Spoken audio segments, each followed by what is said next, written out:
don't know if you've ever known anybody who was frugal in all ways except one thing. And that one thing is what recharges their batteries.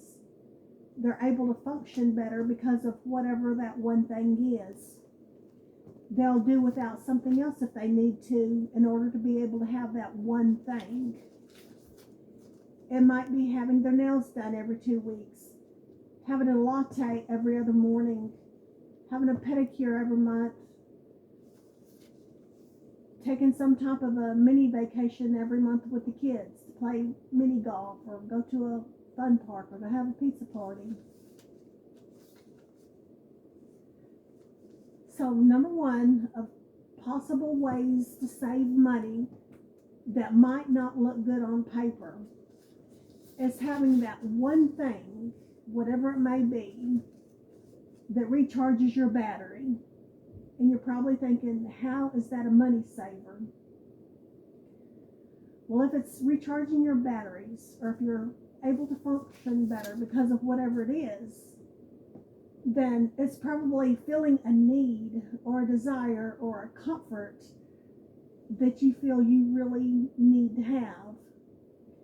And that could keep the person from unconsciously overspending on something else, trying to unconsciously fill a need. And then they might overspend on something that they don't even want just to try to be satisfied. Plus, the person might be cranky if they don't ever get any type of self-care or any type of things that they really like.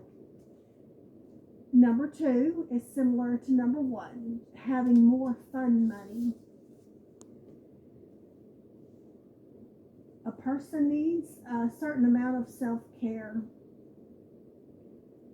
Number three is less DIY, or maybe no DIY. I've known people before that were really frugal and they didn't DIY anything. Their cooking was very minimal. They didn't really make anything from scratch. They just ate like whole foods, not any fancy casseroles.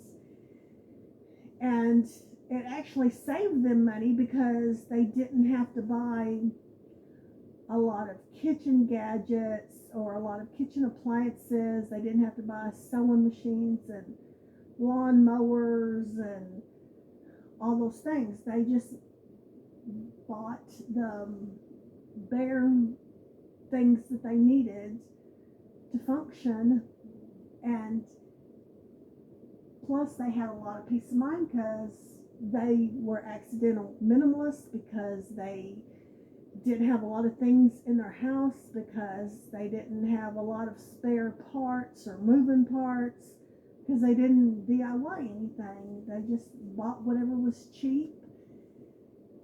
And usually whatever it is that you have the choice of DIYing, there's usually a cheap version of it or some way you can get it on sale. Now, I'm not saying don't DIY if that's your talent and that's what you like to do. Number four is having pretty journals, colored pens, a good atmosphere while you're doing your home accounting, maybe pretty envelopes or pouches for cash stuffing. If you make bill paying fun, then you're not going to procrastinate. You're going to look forward to doing it. And then you're not going to be late and have to pay late fees. Everything's going to be done smoothly. And if anybody has a question about one of the bills, you're going to be able to go to your pretty journal and find out exactly what day it was paid and how much it was paid. And you're going to have all the details instead of trying to look through things, trying to find all the information. You're going to have it right there. So, yes, usually when they tell us to be frugal, they'll tell us to go bare bones, don't have any luxuries, DIY everything. But I do know that when you go too extreme, it can defeat the purpose.